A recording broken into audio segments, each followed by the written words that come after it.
अस्सलाम वालेकुम। आज हम बात करेंगे शिद्दत के 35 एपिसोड के बारे में। तो वीडियो शुरू करने से पहले हमारे चैनल को सब्सक्राइब कर लीजिए अगर अभी तक आपने नहीं किया, ताकि हमारी हर न्यू वीडियो आप तक पहुंच सके। यहाँ पर जैसे ही पैकिंग करके जाने वाले होते हैं कि इतनी देर में तलत आती है और आकर मिशाल से कहती है कि भाई ऐसी भी क्या बात हो गई है जो तुम लोग जा रहे हो, मुझे तो लगा था तुम लोग हमेशा हमारे साथ ही रहोगे।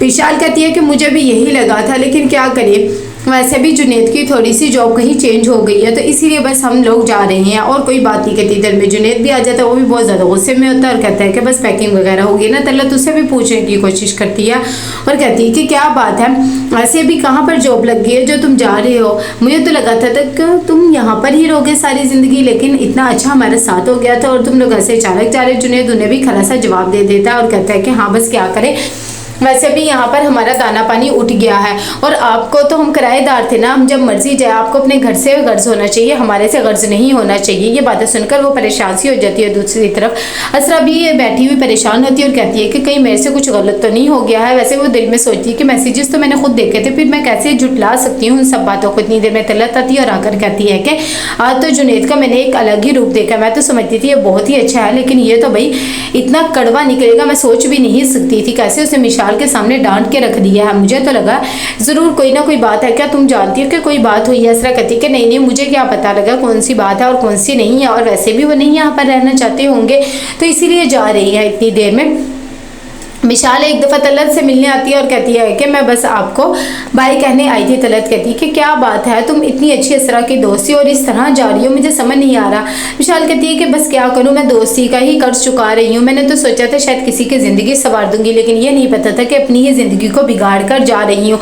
किसी का अच्छा करना चाहा था, लेकिन आज के बाद कभी भी नहीं करूँगी। ये बातें सुनकर तलत भी एकदम हैरान सी हो जाती है। असरा भी खामोश होती है, वो भी किसी को कुछ नहीं बताती है और मिशाल वहाँ से चली जाती है। दूसरी तरफ असरा बहुत परेशान होती है, वो हाला को कॉल करती है और उसे सारी बात बताती है और कहती है कि एक तो मिशाल ने देखो गलती करी, ऊपर से इस तरह की बातें कर रही है। मैंने खुद सुल्तान के मोबाइल में वो मैसेजेस वगैरह देखे थे, लेकिन बाद में उन्होंने मुझे जुटला दिया। हाला असरा को समझाने की कोशिश करती है और कहती है कि ये भाई की ही चाल हो सकती है, मिशाल ऐसी बिल्कुल भी नहीं है। वैसे भी तुम भाई को जानती हो ना, वो किस हद तक जा सकते हैं, और तुम ही पागल हो जो तुमने ये सब कुछ किया है। जब इस भाई ने मेरे ससुराल वालों के सामने एक लड़की को लाकर खड़ा कर दिया, और क्या नहीं कर सकती। मिशाल यहाँ पर बहुत परेशान हो जाती है जुनेद के बिहेवियर से। उसे कहती है कि तुम ये किस तरह से मुझे देख रहे हो और मुझे किस तरह से तुम फील करवा रहे हो, मैंने कुछ भी नहीं किया। क्या तुम्हें भी लगता है मैं ऐसी हूँ? जुनेद कहते कि ऐसी हूँ या नहीं हूँ, देखो अब शीशे में बाल तो आ ही गया है ना, वो इतनी जल्दी तो जाएगा नहीं। वैसे भी असरा ने जो बात कही है वो गलत तो हो नहीं सकती है। कितनी देर में असरा भी बहुत परेशान होती है, उसे कुछ समझ नहीं आ रहा होता है कि वो क्या करे। वो यही बातें सुल्तान को जाकर कहती है और कहती है कि मैंने ये सब कुछ खुद देखा है। सुल्तान उस पर भड़क उठता है और कहता है कि पहले भी तुम्हारी वजह से ये सब कुछ हुआ, तुमने इतना ड्रामा क्रिएट कर लिया, अभी भी तुम्हें सुकून नहीं मिला। मैंने उसे कोई मैसेजेस नहीं किया, अगर मैसेजेस किए तो उसके मोबाइल में भी तो कुछ ना कुछ होता है। असरा कहती है कि मैं पागल नहीं हूँ, मैंने वो ज़रूर स्क्रीनशॉट देखे थे और अब आप पता नहीं क्या मुझे बातें कर रहे हैं। सुल्तान कहता है कि अगर आप तुमने ये बात ज़्यादा घसीटी तो मैं ये घर छोड़ के ही चला जाऊँगा। यहाँ पर मिशाल बहुत परेशान होती है, जुनेद को कहती है कि तुम तो मुझसे ठीक तरह से बात नहीं करी, इस तरह मैं तुम्हारे साथ नहीं रह सकती हूँ, क्या तुम्हें वाकई लगता है मैं गलत हूँ? जुनेद कहता है कि देखो यहाँ पर तमाशा करने की ज़रूरत नहीं है, वैसे भी असरा का भाई भी पीछे ही बैठा है और तुम्हें ये सब कुछ करने की ज़रूरत नहीं है, जो कुछ तुमने कर लिया वो काफ़ी है। इतनी देर में मिशाल उठती है और कहती है कि इस तरह से तो मैं तुम्हारे साथ नहीं रह सकती, अपनी बेगुनाही तो मैं साबित करके ही रहूँगी, चाहे फिर इसके लिए मुझे कुछ भी करना पड़े। इतनी देर में वो सरवर के पास जाती है और जाकर मिशाल कहती है कि मैं असरा की दोस्त हूँ, आपने मुझे पहचान तो लिया ही होगा, मुझे आपसे एक बहुत ज़्यादा ज़रूरी बात करनी है। ये बात सुनकर वो भी हैरान सा हो जाता है और कहते हैं कि हाँ हाँ मैंने तुम्हें पहचान लिया, बताओ तुम कैसी हो? जुनेद कैसे? अच्छा ठीक है, बात करनी है तो हम कर लेते हैं।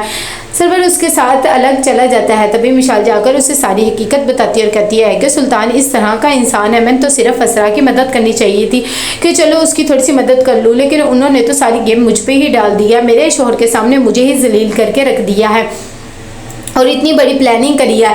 अब मेरा हस्बैंड मुझ पे ही शक कर रहा है, मैंने तो उसका भला ही चाहता है। जब सरवर ये बातें सुनता तो हैरान हो जाता और कहता है कि मेरी बहन इतनी चालाक हरगिज़ नहीं हो सकती, उन्हें तो इन सब चीज़ों के बारे में पता ही नहीं, ज़रूर ये सब कुछ सुल्तान का किया धरा होगा, तभी उसे सारा कुछ समझ आ जाता है। और वह जुनेद को भी समझा देता है कि तुम्हारी बीवी बहुत ही अच्छी है, वो तुमसे वफादार ही रहेगी और तुम्हें परेशान होने की ज़रूरत नहीं है, सब कुछ सुल्तान ने किया हुआ है और उसका ही ये सब कुछ किया धरा है, मैं खुद ही देख लूँगा और अपनी बहन को भी देख लूंगा, लेकिन तुम दोनों अपना रिश्ता ना खराब करो। ये सब बातें जुनैद की समझ में आ जाती है। मिशाल खैर खामोश होती है, लेकिन जुनैद शर्मिंदा सा हो जाता है कि उसने उस पर भरोसा नहीं किया है। कितनी देर में सरवर बहुत परेशान होता है मिशाल की बातों की वजह से। उसे समझ नहीं आता कि वो क्या करे। पहली बार वो चला जाता है असरा के ससुराल में। कितनी देर में तलत आती है और आकर असरा से कहती है कि तुम्हारा भाई तुमसे मिलने आया है। असरा अपना हुलिया थोड़ा सा दुरुस्त करती है क्योंकि वो काम कर रही होती है और फौरन अपने भाई से मिलने चल जाती है। यहाँ पर जुनैद जाता है मिशाल के पास और जाकर उससे माफ़ी मांगता और कहता है कि मैं तुम पे भरोसा नहीं किया, मुझे माफ़ कर दो। मैं तुम्हें समझ ही नहीं सका कि तुम इस तरह का नहीं कर सकती, क्या तुम मुझे माफ़ करोगी। मिशाल जुनैद से बहुत ज़्यादा मोहब्बत करती है और उसे कह देती है कि हाँ मैं तुम्हें माफ़ करती हूँ, मुझे तुम्हारे से कोई भी परेशानी नहीं है। और दोनों फिर से एक साथ खुश हो जाते हैं। यहाँ पर सरवर जब अपनी बहन से मिलने आता है तो ये सब देखकर सारे हैरान हो जाते हैं। कितनी देर में सुल्तान भी आ जाता है और कहता है कि वाह आज तो लगता है कि ज़रूरी कोई बड़ी बात है या बहुत ही अच्छा दिन है, क्योंकि आज सरवर भाई खुद हमारे घर आए हैं। क्योंकि वैसे तो वो चल के आते नहीं हैं, आज आए हैं तो कोई बड़ी बात होगी। तलत कहती है कि हाँ भाई इतनी मसरूफ ज़िंदगी से टाइम निकालना ये कोई आसान काम तो नहीं है ना, ज़रूर कोई ना कोई बात ही होगी जो ये आया। सरवर कहते हैं कि ऐसी बात नहीं है, अपनी बहन से मिलने के लिए इंसान कभी भी आ सकता है, बस मुझे इसकी याद आई तो मैं आ गया। साथ ही उसे कहते हैं कि मुझे मिशाल आज होटल में मिली थी, उससे मुझसे जिक्र किया, ये सब कुछ क्या चल रहा है। कितनी देर में सुल्तान कहता है कि आप मुझसे क्या पूछ रहे हैं, अपनी बहन से ही पूछिए, ये सब कुछ इसने ही किया हुआ है और वैसे भी इसके दिमाग का फतूर है। इतनी देर में वो असरा को कहता है कि बोलो ना, तुम बोल क्यों नहीं रही हो, तुम्हारे भाई को तो ये लगेगा मेरे डर से तुम खामोश हो। तलत जब ये बातें सुनती तो हैरान हो जाती क्योंकि उसे कुछ भी समझ नहीं आ रहा होता कि आखिर ये दोनों क्या बातें कर रहे हैं। कि इतनी देर में असरा अपने भाई के फोर्स करने पर और सुल्तान के कहने पर अपने भाई को सारी हकीकत बता देती है। ये सुनकर सरवर भी खामोश हो जाता है। तो कैसा लगा आपको एपिसोड, लाइक कमेंट शेयर करके लाजमी बताइएगा। अल्लाह हाफिज़।